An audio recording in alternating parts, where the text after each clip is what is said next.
오늘날 세계는 종교와 인종, 영토와 분쟁, 환경 위기와 기후변화, 가정 윤리의 붕괴와 가족 해체 등의 문제로 인해 커다란 도전에 직면하고 있습니다.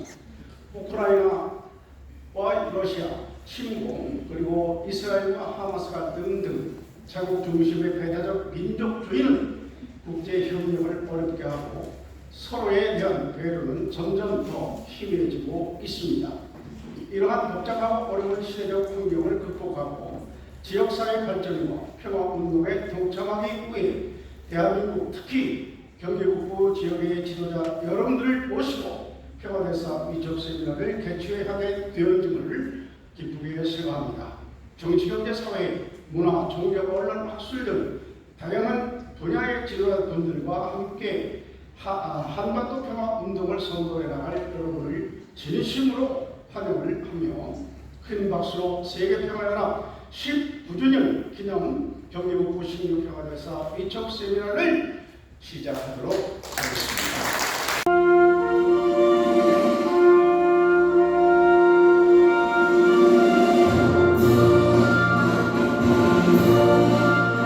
나는 자랑스러운 태극기 앞에 자유롭고 정의로운 대한민국의 무궁한 영광을 위하여 충성을 다할 것을 굳게 다짐합니다.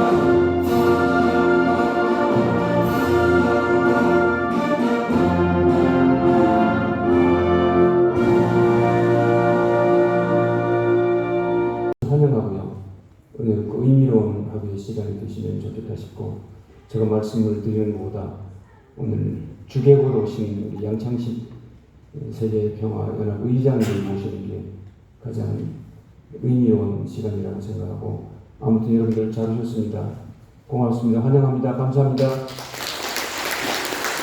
아픔을 극복하고 서로를 이해하고 존중하는 노력이 필요하다는 그런 신념 아래서 다양한 활동을 펼쳐왔습니다. 2022년에 시작한 평화 아카데미는 이 가평 국민들에게 통일의 필요성과 중요성을 널리 알리고 있습니다. 현재까지 18기까지 졸업을 하였고 앞으로는 리더십 과정을 개설하기 위해서 준비하고 있는 상태입니다. 또한 가평 현충탑에서 북면 프랑스 참전비까지 12km를 명예 평화로로 지정하는 그런 부분을 제안하여 성공적으로 지정이 되었고, 또 참전 용사들을 기리기 위해서 평화 안보 관광 공원을 건립할 것을 군수님께 제안해서 지금 현재 사업 계획 추진지고 있습니다.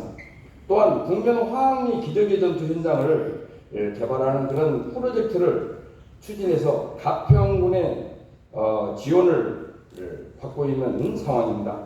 현재 이 프로젝트는 가평군에서 토지와 조성비 1억 5천을 승인받아서 구체화되고 있는 실정입니다. 또한 세계적인 행사인 이 피스로드 행사를 저희 가평에서도 지난 엊그제 6월 1일에 가평 군민 1,500여 명과 함께 저희 통일대장전 평화학회 행사로 UPF 북부 지부와 함께 성공적으로 진행을 했습니다. 이 행사는 지역 주민들 사이의 평화와 통일에 대한 큰 관심과 참여를 이끌어내는 데 중요한 역할을 하였습니다. 이는 가평군과 가평군 의회, 보훈단체, 재향군의 및 가평군민이 함께 이룬 큰 성과입니다. 저는 이 자랑스러운 성과에 자부심을 느끼고 있습니다. 이 자리를 빌어서 항상 가평군의 UPF에 힘껏 노력하고 계시는 우리 이종효 지부장님께 감사 인사를 드립니다. 박수 한번 부탁드립니다. 5분이 돼요. 이웃 간의 화목과 또 갈등을 해소하는 일에 앞장서야 합니다. 이를 위해서 평화로운 사회를 구축하고 평화 통일을 열어가는 데 기여해야 됩니다. 또한 이 자리에 참석해 계신 내 기빈 또 이게 평화대사님들 진심으로 다시 한번 환영하고요. 오늘 평화대사 이쪽 시제 오늘 이쪽 받으신 우리 대사님들 다시 한번 축하드립니다. 그래서 평화대사 임명장은 굉장히 귀한 거고 또 평화대사들이 참 민간 평화대사죠. 예. 전 세계적으로 위로는 이제 전현직 대통령으로부터 국회의장 또 사회단체장 또 많은 NGO 지도자들이 평화대사로 임명을 받았습니다. 보통 평화대사로 임명을 받기 위해서는 기본적으로 그 창설자의 취지와 뜻을 알기 위해서 한 3강좌 정도를 공부를 하고 그리고 그 뜻에 이제 동의하는 분들을 가운데 선정을 해서 모셨습니다. 제가 이제 여러 나라를 방문하면서 그 국회의장들이나 또 전현직 대통령들이 이제 물러나서 자기들 그 대통령 파운데이션이라고 그래서 다 조직을 하나씩 만들거든요. 가서 보면은 아주 자랑스럽게 평화대사 임명장을 자기들 테이블 뒤에 벽에 아주 자랑스럽게 걸어놨습니다. 평화대사라는 이름이 정말 자랑스러운 이름입니다. 우리 한국에서도 과거에 약 한 5만 명 정도를 연임을 일본 또 미국으로 교육을 하면서 전국 시, 군, 구의 그 지역에 조금이라도 지도자급에 있었던 분들 가운데서는 거의 평화대사가 아닌 분이 거의 없을 정도로 광범한 조직이 한국에 저변에 있습니다. 이제 그분들이 그 1세대가 약간 연세가 좀 많아져 가서 제가 다시 들어와 가지고 조금 그 에이지를 좀 다운하면서 새로운 평화대사 운동을 전개해 나가고 있습니다. 결국은 이 평화대사 여러분들이 남북 통일의 최일선의 선 지도자들이 여러분 지역 사시는 지역에서 돼야 되거든요. 왜 그러냐 하는 걸 제가 자세하게 말씀을 드리도록 하겠습니다. 그래서 우리가 통일을 해야 된다라고 하는 전제하에서 평화대사의 미션 가운데 가장 중요한 일입니다.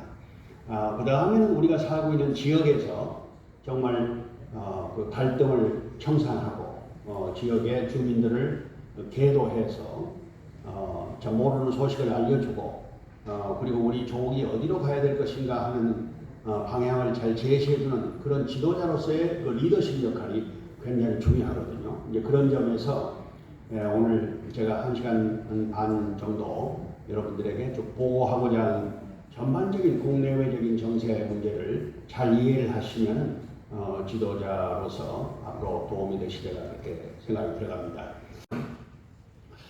우선 조금 더 분석적으로 이해를 해야 될 게 왜 분단이 되었느냐, 누가 분단을 시켰느냐, 분단의 그 주범, 원흉이 누구인가 하는 것을 이해할 필요가 있습니다.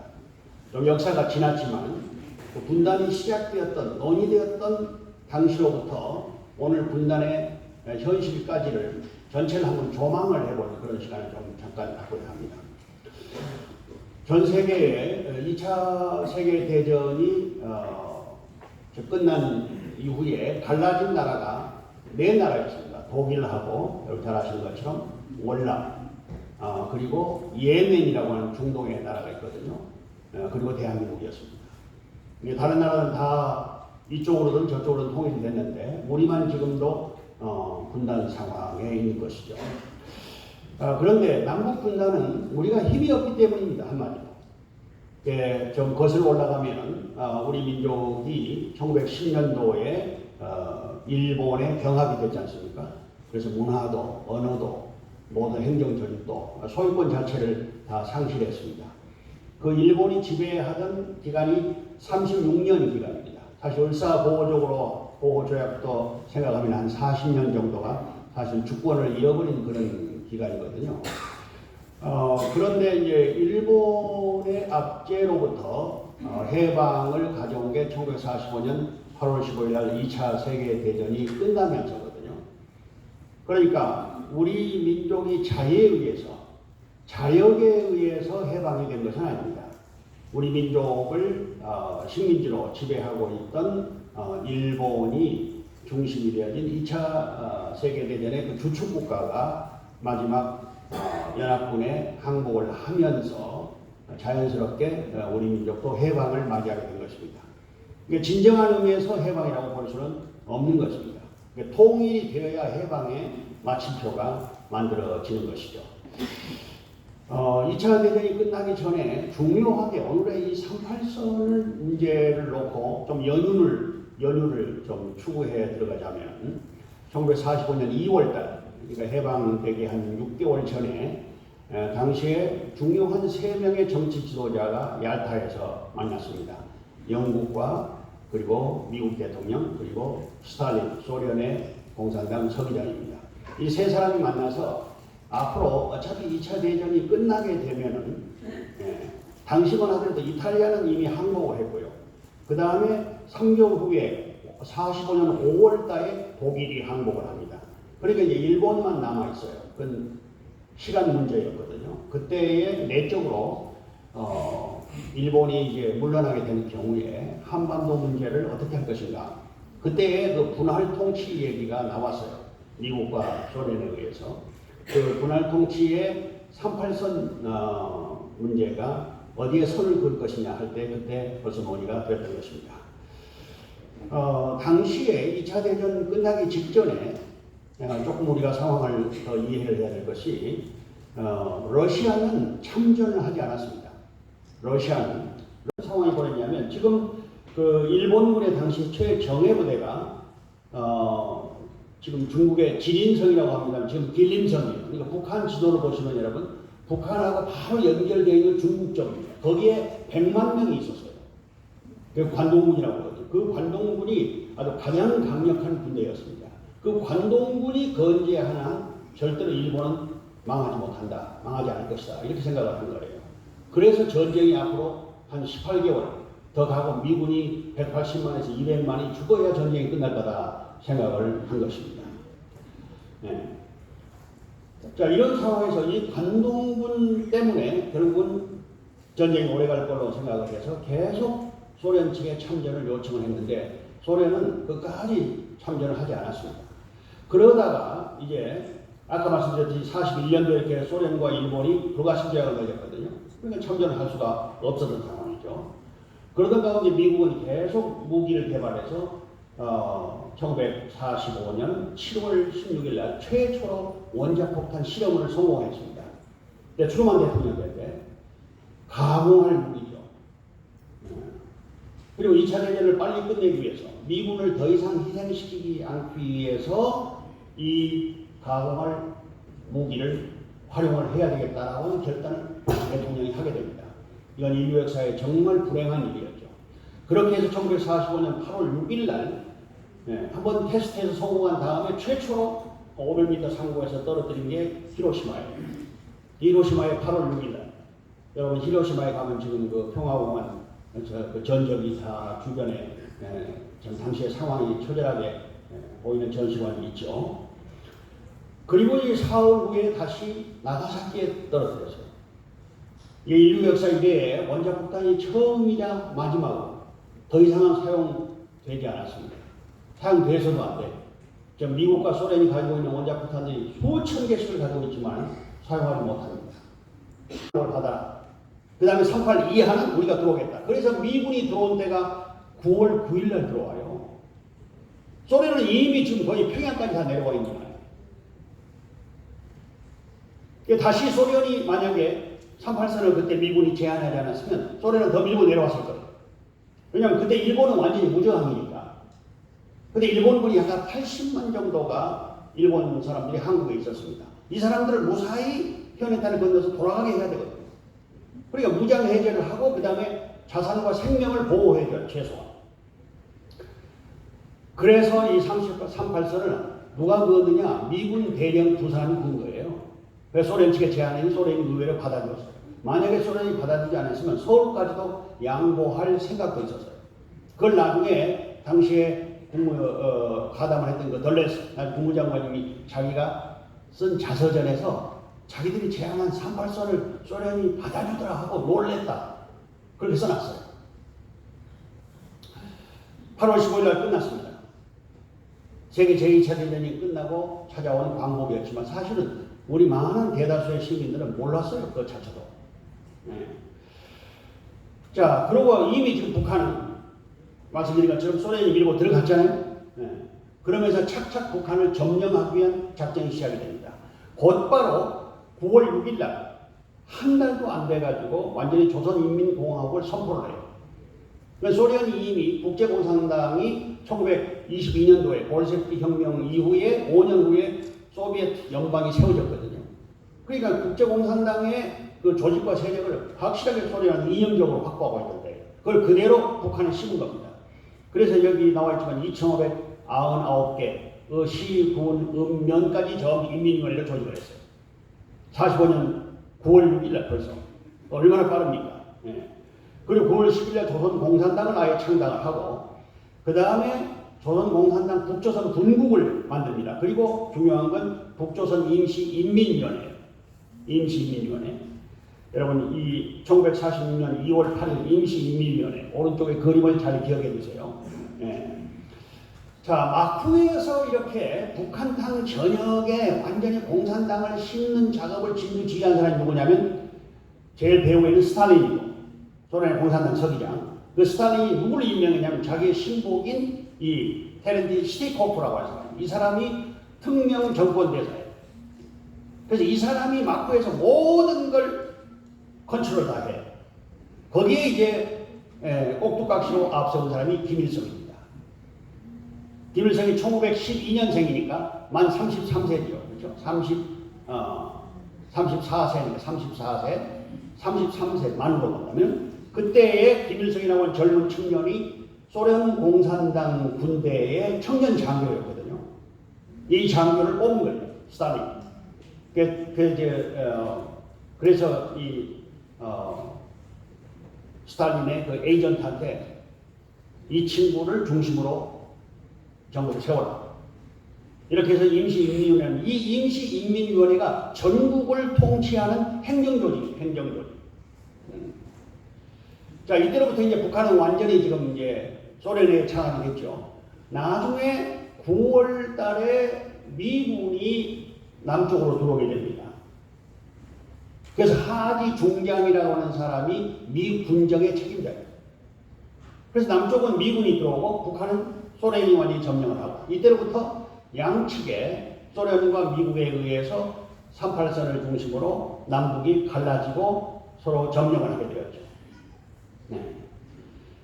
그리고 이제 3년이 지난 다음에 1948년도 이제 한국을 본래 소련과 이제 미국의 생각은 미국이 항구적으로 한반도를 지배해야 되는 생각이 없었어요. 그러니까 일정한 시간이 지나고 내부 정치 지도자들에 의해서 충분히 국가를 운영할 만한 리더십이 조직이 되면 우리는 떠나자. 그래서 남북 통일을 시켜주고 한 나라로 만들어주자. 해방된 나라로. 왜냐하면 일제하에 한 나라였으니까.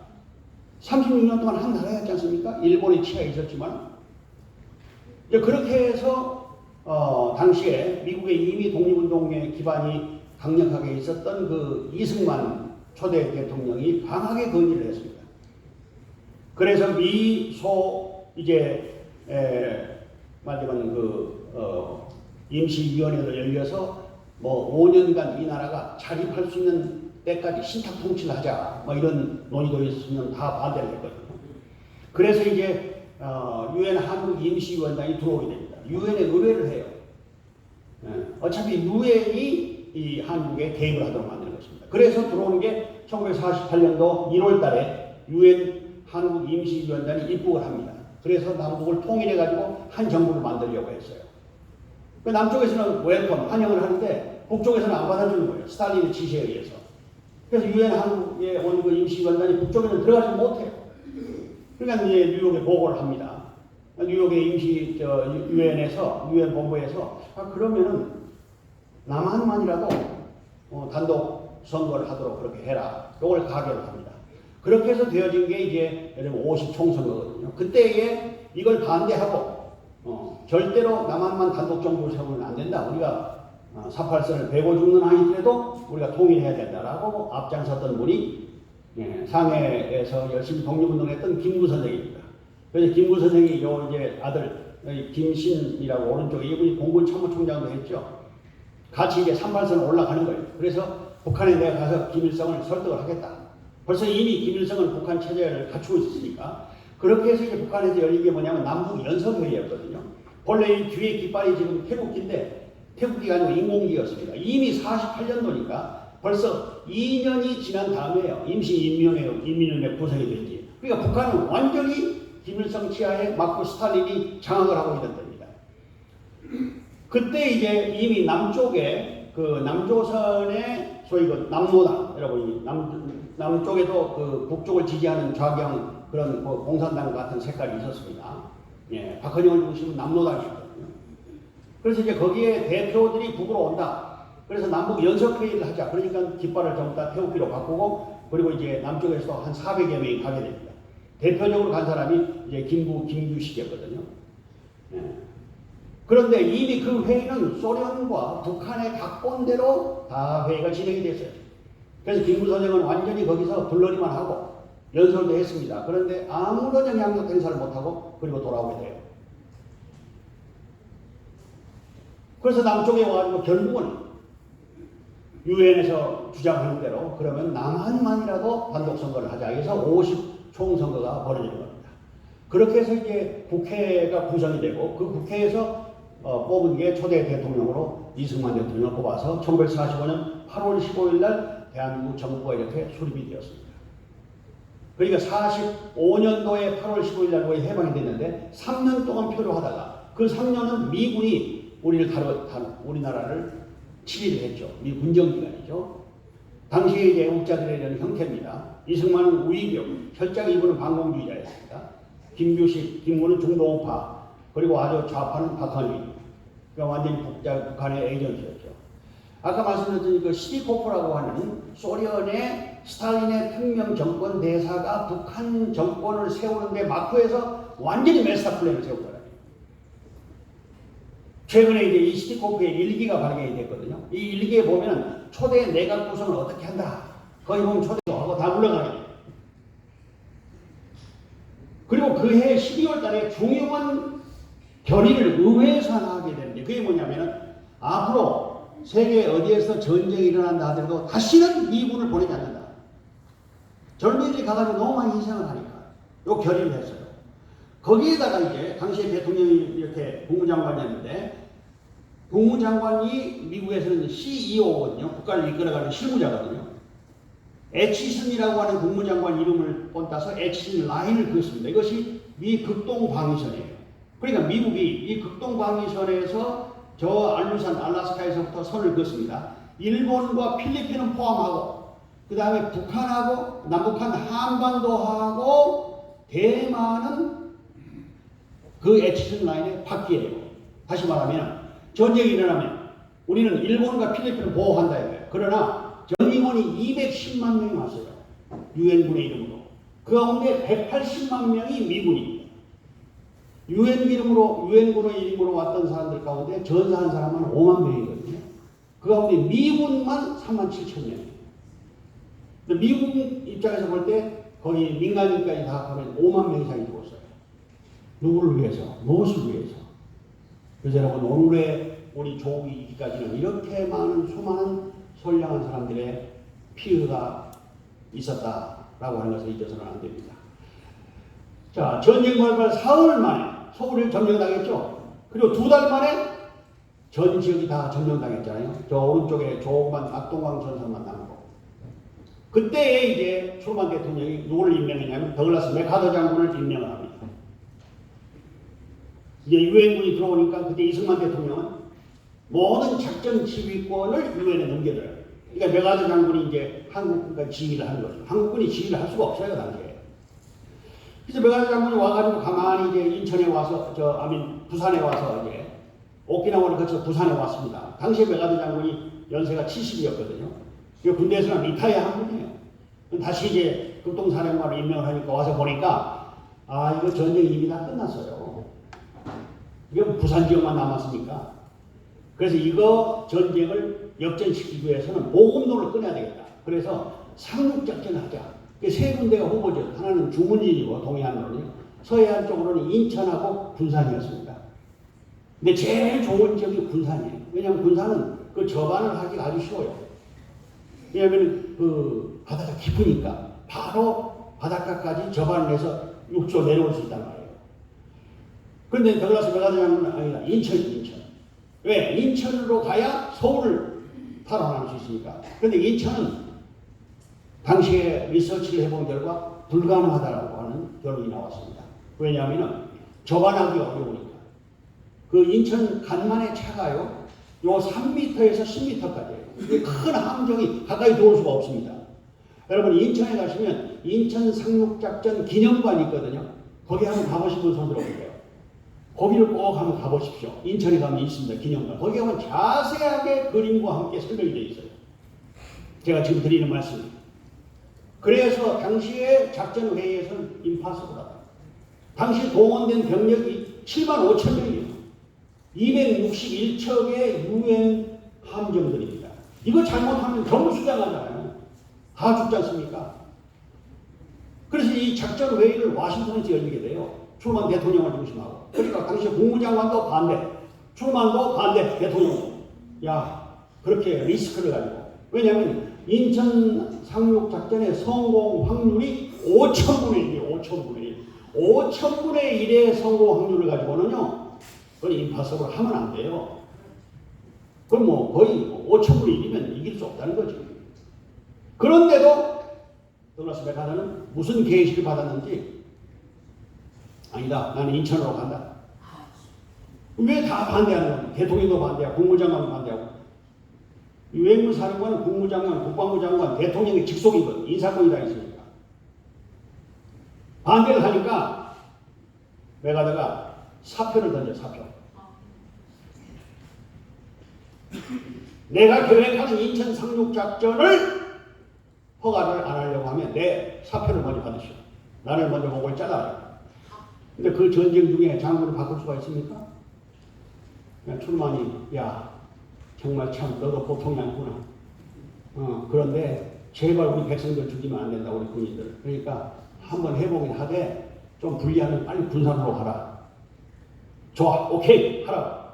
그렇게 해서 메가더 장군이 인천 상륙작전을 성공시킵니다. 원리를 좀 보입니다.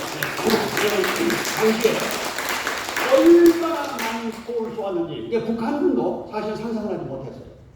북한 전략본부에서도 아마 군산 쪽으로 인천으로 온다는 생각은 어느 할 수가 없었습니다. 제가 이 이야기를 수원에 가서 얘기를 하니까요.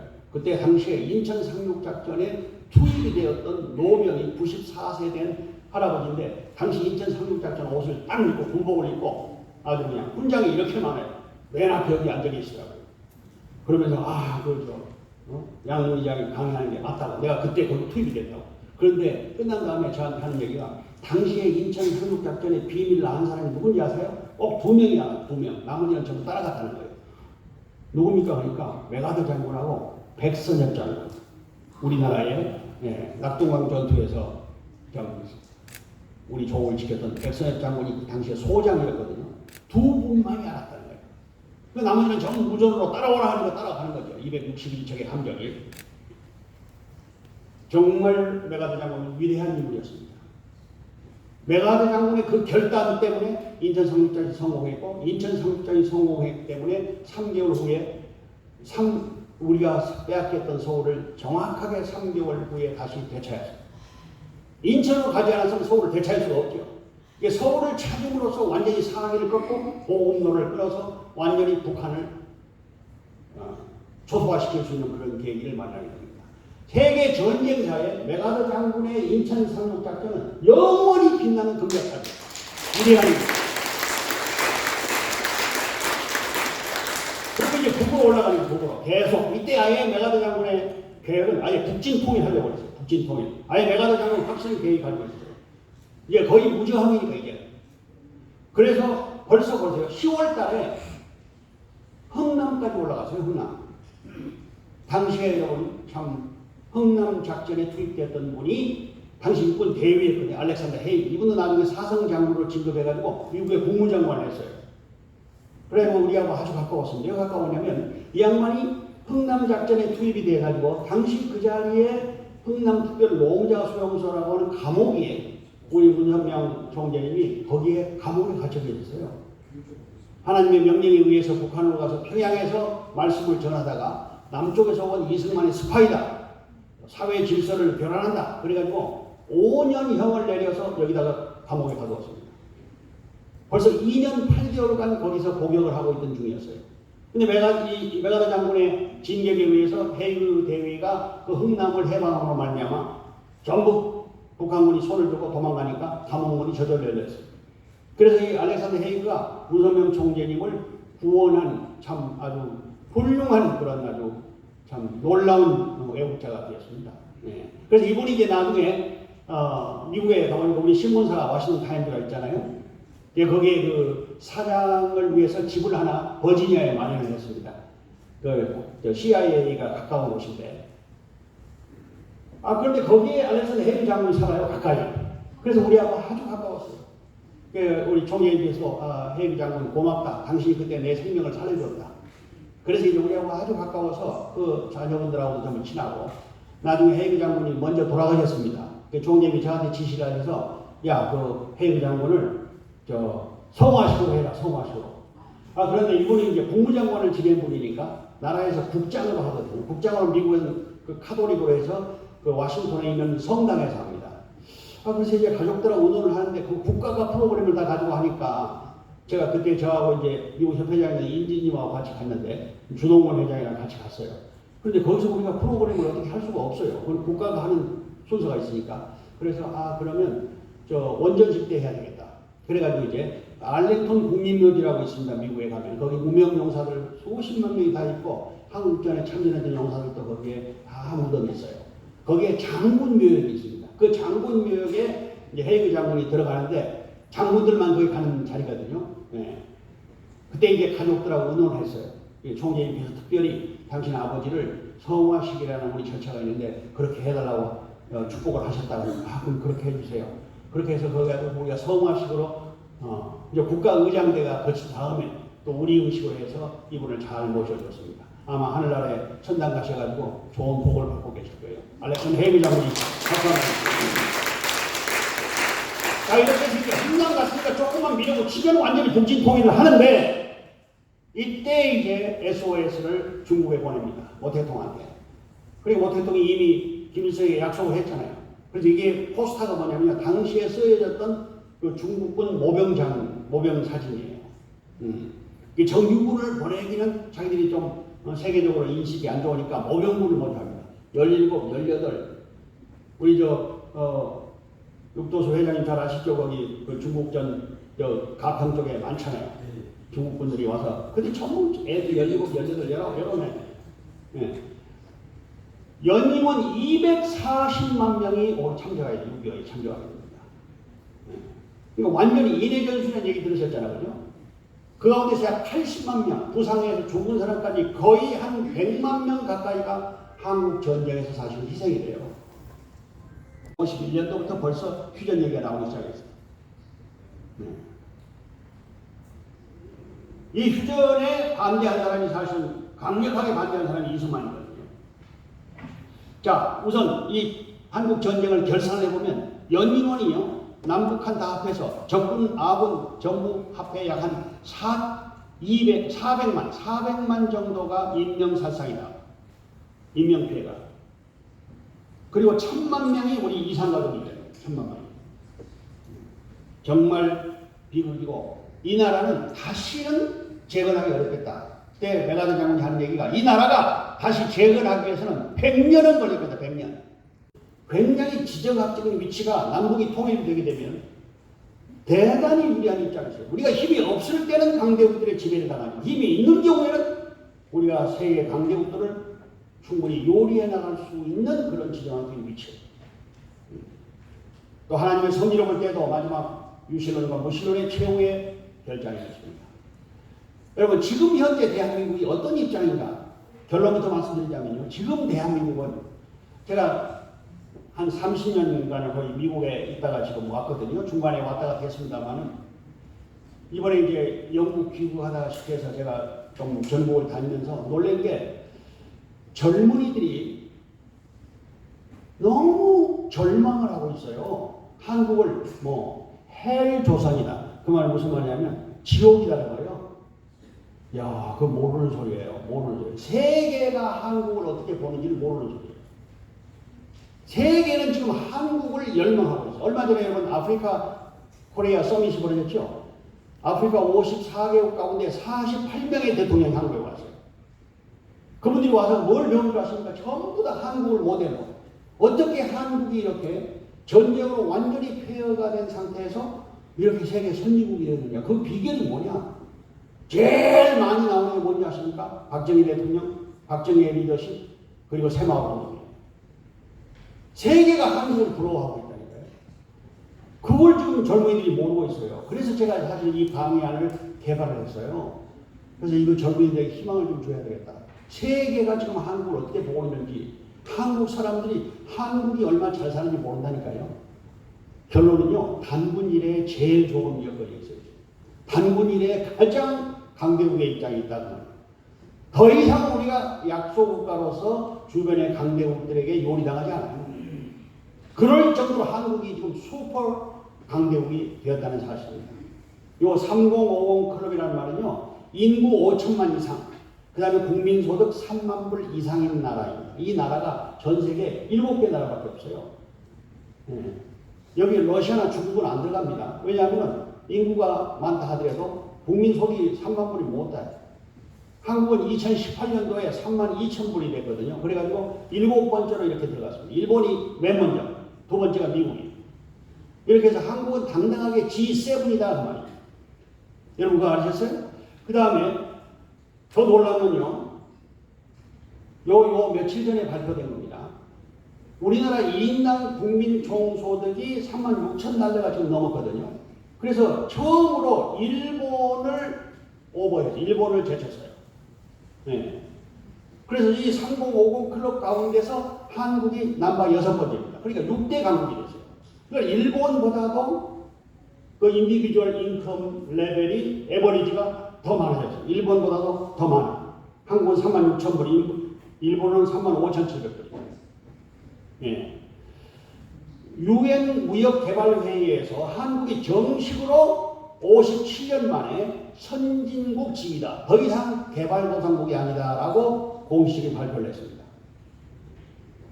전쟁이 끝난 다음에 57년도에 한국은 67불이었어요.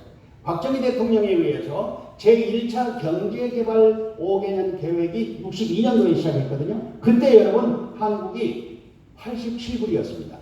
전 세계에서 두 번째로 가난한 나라였어요. 1962년도에. 예. 그런데 지금 21년도에 3만 5천 불이 됨으로 말미암아 무려 524배가 더 많아졌어요. 524배. 이건 정말로 우리 박수 치는 일입니다. 누가 이렇게 만들었습니까? 누가? 이 자리에 계신 여러분들입니다. 백성들이 만든 거죠. 저 정치권에 있는 사람이야. 정치하는 현장을 보면 도대체 희망이 안 보여. 그렇죠? 정말 앞장선 분들이 기업인들, 그리고 성실한 근로자, 이 자리에 6.25 그리고 한국의 참 보릿고개를 경험을 해본 1세대에 의해서 이렇게 오늘의 대한민국이 성립이 된 것입니다. 정식으로 대한민국은요, 세계 6대 강국이에요, 지금. 이것이 말이냐면, 작년도에 US 뉴스라고 그 와싱턴에 있는 전 세계 언론기관의 그 통합 정보를 수집하는 굉장히 정보력이 강한 US 뉴스라고 하는 에이전시가 있어요. 거기에서 평가를 했습니다. 이렇게 경제력, 군사력, 기술력, 문화 콘텐츠, 당류간 군사동맹 이걸 합해가지고 종합점수를 매겨보니까 한국이 6위더라, 6위. 한국이 6위고 그 다음에 7위가 프랑스고 8위가 일본입니다. 그러니까 일본보다도 한국이 공식적으로 더 강대국이에요. 이거 아셨습니다. 여러분 한국의 군사력이 지금 북한이 여러 가지 위협을 하고 있는데 핵을 빼고는요 북한하고는 비교가 안 돼요. 한국이 지금 또 하나의 가장 블루오션, 말하자면 한국이 세계 앞에 크게 비즈니스를 할 수 있는 산업이 방위 산업입니다. 그래서 대통령이 앞장서가지고 지금 아주 비즈니스맨이라고 부르잖아요. 네. 미국에 있는 글로벌 파이어 파워라고 하는 연구기관에서 한국이 군사력이 5위다, 5위. 핵을 빼고입니다. 북한은 36위예요. 한국이 가지고 있는 엄청난 무력이 여러분 대단해요. 특히 그 자주포가 있거든요. K9 자주포라고. 이건요, 독일제가 그동안 세계 시장을 휩쓸었는데, 독일제보다 성능은 같은데 가격이 2배가 싸요, 한국에. 그러니까 이번에 그 폴란드 같은 데 대통령이 가면 몇 조씩을 아랍에서 수입을 하지 않습니까? 그 다음에 전차. 여러분, 한국의 삼성이나 현대나 이렇게 자동차 만드는 회사가 반도체 만드는 회사잖아요. 근데 부품만 바꾸면 무기가 되는 거예요. 그 현대에는 자동차니까 자동차 위에다가 뚜껑만 바꾸면 전차가 되잖아요. 현대 로템이라고 하는 그 전차가 아주 세계에서 제일 인기예요. K9 자주포는 전 세계 자주포 시장의 50%를 장악을 하고 있어요. 그 K9 자주포가 어디서 만드는 아십니까? 창원에서 만듭니다. 창원에. 그런데 그 주요 부품을 만드는 공장이 옛날 통일산업이에요. 통일중공업. 그 통일중공업이 어디서 시작한 줄 아십니까? 청파동에서 시작하다가 총재님이 여기 구리에서 시작했어요. 구리에서. 구리 지금 일화 옆에 지금 아파트가 다 들어섰죠. 거기가 통일중공업이 거기 있었지 않습니까? 거기에서 다, 그리고 이제 창원에 공단이 생길 때 완성차 자동차 공장을 계획을 하고 그쪽으로 내려가십니다. 가서 총재님 거기서 방위산업의 시초예요. 그래서 거기서 105mm 자주포도 만들었어요. 박정희 대통령이 내려오셔가지고 포도 쏘아보시고 그랬어요. 그러니까 총재님은 종교 지도자지만은 하나님이 택한 이 나라가 강해야 된다. 평화를 위해서 무기를 만드는 게 싸우기 위해서가 아니라 방어를 하고 그리고 스스로를 지켜내기 위해서 강한 대한민국의 선봉에 섰던 분이 문선명 총재입니다. 그래서 오늘의 방위산업에 정말 그리고 자동차 산업에 수많은 젊은이들을 키워내는데 창원에서 부품산업을 인수를 해서 오늘의 수많은 기술자들이 그 이후에 각 자동차 회사로 가서 오늘의 자동차 강국을 만든 것입니다. 총재님은 종교 지도자지만 국가를 생각하고 평화를 생각하면서 미래를 훨씬 앞을 내다보고 오늘의 한국 사회를 변혁을 시켜오는 데 성공했다는 것입니다. 최근에 여러분 이게 지금 그 한국은 6.25 때에 소총 하나도 못 만들었어요. M1 소총 미국에서 수입해가지고 그걸로 쐈잖아요. 근데 지금요 이건요 전투기의 초음속 전투기가 아니라 초음속 전투기의 엔진이 제일 어렵거든요. 요 엔진을 며칠 전에 발표를 했어요. 세계에서 7번째로 자체 보유입니다. 이 한국이 이렇게 놀라운 나라라는 사실을 알아야 됩니다. 매년 1년에 한 번씩 라스베가스에서 30만 명이 모여가지고 전자 쇼를 해요. 그래서 1년 동안 기술 개발한 걸 완전 전 발표를 하거든요. 그러니까 삼성이라든지 뭐 일본의 소니라든지 모든 전자회사가 다 오게 됩니다. 그리고 이제 일주일 정도 쇼한 다음에 이렇게 평가를 하거든요.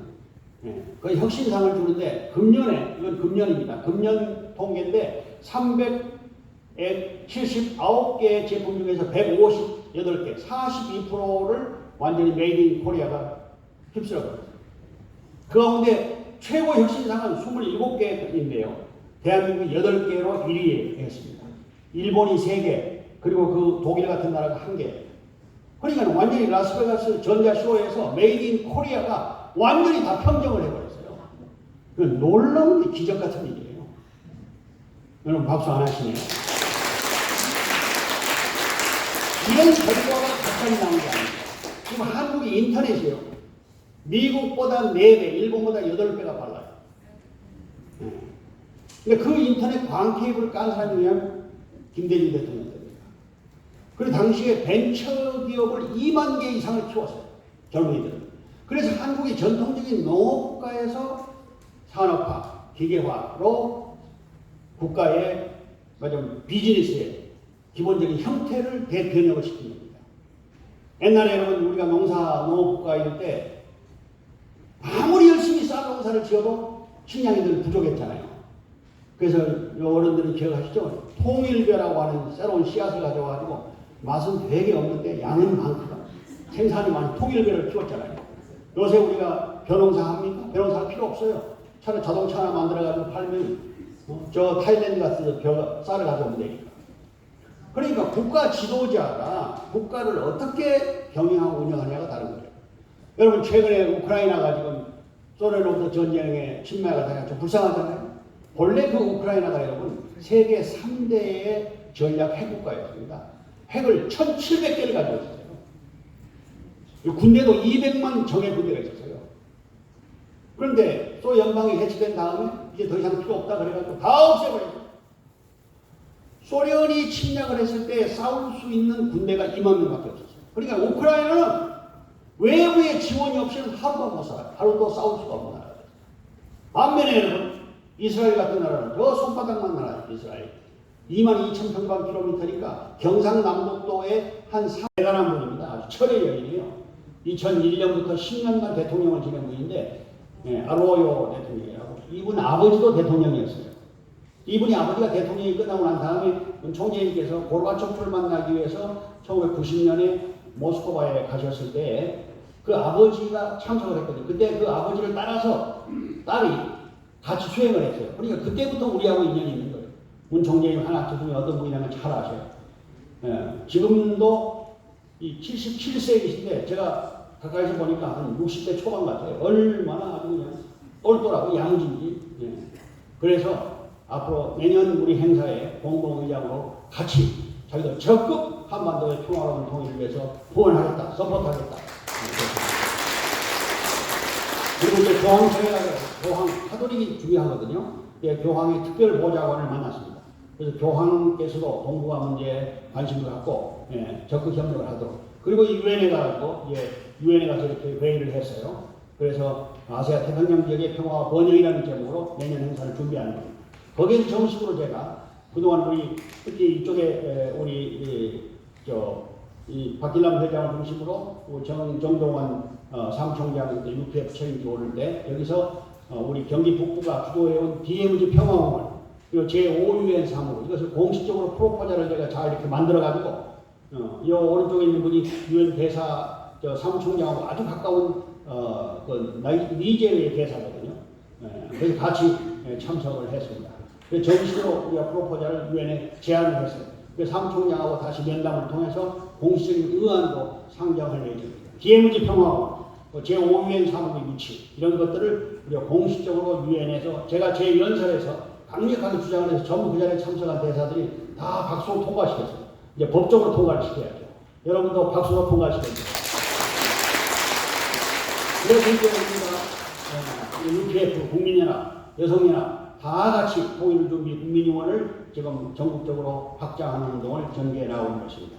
그래서 우리 안에 이렇게 여러 가지 시민대회도 만들고 시민평화대사 세미나를 통해서 지속적으로 이 운동을 확장해 나가고 있는 것입니다. 또 아카데미도 각 지역마다 전부 구성을 하면서 우리가 사상전에 대비한 운동을 해 나가고 있습니다. 이것은 마치 3.1운동과 같은 초종교 운동으로 가야 되는 것입니다. 그래서 불교의 지도자들도 많은 교류를 하면서 다 동조를 해요. 법륜 스님이라고 아주 열심히 지금 어저께 10,000명 법회를 통해서 전라북도에서 큰 대회를 하셨잖아요.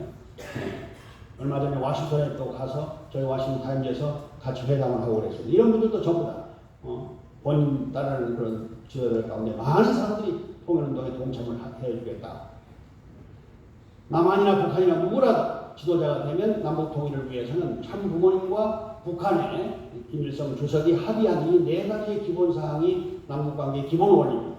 이산가족 상봉, 핵에너지의 평화적 목적, 그리고 평화적인 경제사업의 투자, 그리고 정상회담 이런 것들을 통해서 남북 간의 긴장을 풀고 남북이 더불어 하나의 경제자매로 가자. 한반도 통일하는데 독일에서 이제 교훈을 배운다. 이분이 이제 서울대학 출신 유럽에 있는 유명한 교수거든요. 그래서 가장 독일 통일에 기여한 가장 큰 힘은 역시 미국의 협조였다. 한반도도 마찬가지라는 겁니다. 그런 걸 예언을 했습니다. 통일의 날이 우리가 원튼 원치 않든 다가오고 있습니다. 근데 역사적으로 통일은 더 강한 체제가 우수한 체제가 열악한 체제를 흡수합니다. 독일은 여러분 보세요. 동독이 서독에 의해서 사실 흡수 통일이거든요. 그 서독의 깃발이 통일 독일의 깃발이에요. 월남은 어떻게 됐습니까? 월명이 공산주의가 주도해서 통일을 했어요. 그래서 지금 월남은 지금 철저한 공산주의 국가입니다. 겉으로는 자유주의 시장 경제인 것 같지만. 그래서 통일 베트남은 북베트남의 깃발이다. 대한민국이 통일되면 통일 이후의 국기는 어떤 것이 되어야 될까요? 우리나라 국기가 돼야 됩니다. 평양에 가서 해보세요. 지금 남쪽에도 한 1,000만 명은 오른쪽으로 가야 한다는 사람이 있다는 정보가 있다니까요. 그래서 우리가 철저하게 사상교육을 해야 되는 것입니다. 오른쪽에 깃발을 좋아하는 사람은 지금 모집해가지고 빨리 북쪽으로 보내봐. 한 석 달만 살다가 와. 그러면 다 바뀔 겁니다. 여러분, 남북 통일이 되고 10년이 지나면 전 세계에서 가장 위대한 두 개의 깃발이 이렇게 휘날리게 될 것이다. 그때가 늦어도 2050년이죠. 대한민국이 남북 통일이 됩니다. 그래서 만주 땅까지 찾고 그날이 와야 됩니다. 하나님은 그런 날을 그때를 위해서 반드시 통일이라고 하는 이 분단 청산이라고 하는 길목을 오늘 우리 당대에 해결하기를 바라시고 하늘이 그렇게 역사하실 것입니다. 여러분, 절대로 이건 사람의 힘으로만 되는 거 아니에요. 하나님의 섭리가 그렇다는 걸 알고 우리가 준비를 해나가야겠습니다. 역대 대통령들이 이렇게 다 대통령들의 통일 방안이 쭉 있어요. 예, 역대 대통령마다. 그런데 결국은 약간 다른 건 있다 하더라도 결국은 이렇게 가야 됩니다. 총선거로, 선거로 가게 됩니다. 그 선거 방법은 뭘까요? 인구 비례제나 지역 비례제로.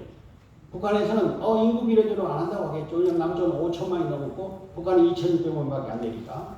그래서 지역 비례제로 가자. 여러 형태의 협상이 있을 것입니다. 그러든 저러든 누가 감시를 하느냐? UN 감시가 하죠. UN 감시위원단이 오게 됩니다. 저도 캄보디아에 UN 감시위원단을 우리 53개 국가 UPF 대표가 참석을 했습니다. UN 대표. 또 팔레스타인 선거하는 제가 갔었거든요. 지미 카트 대통령이랑 같이. 그래서 거기서 공정하게 유엔이 감시하는 겁니다. 남북청 선거도 마찬가지예요. 그 결과를 승복하게 돼 있어요. 그래서 철저하게 문제점을 보십시오. 북한은 이념 정당과 김일성 주체 사상에 입각한 인민조직이 이미 완료된 상태입니다. 그렇죠? 반면에 남한은 정당이 난립하죠. 이번에 선거할 때 여러분 그 당이 몇 개였습니까? 엄청 많잖아요. 그렇죠? 북한은 이념 정당으로서 아마 선거를 하게 되면 대표자가 몇 명이 나올까요? 한 명. 김아무개라는 사람 한 명이 나올 거예요. 그러니까 남쪽은 몇 명이 나갈까요? 그러니 저쪽에 생각할 때는 한 1,000만 표는 그쪽으로 온다고 생각하고 있어요.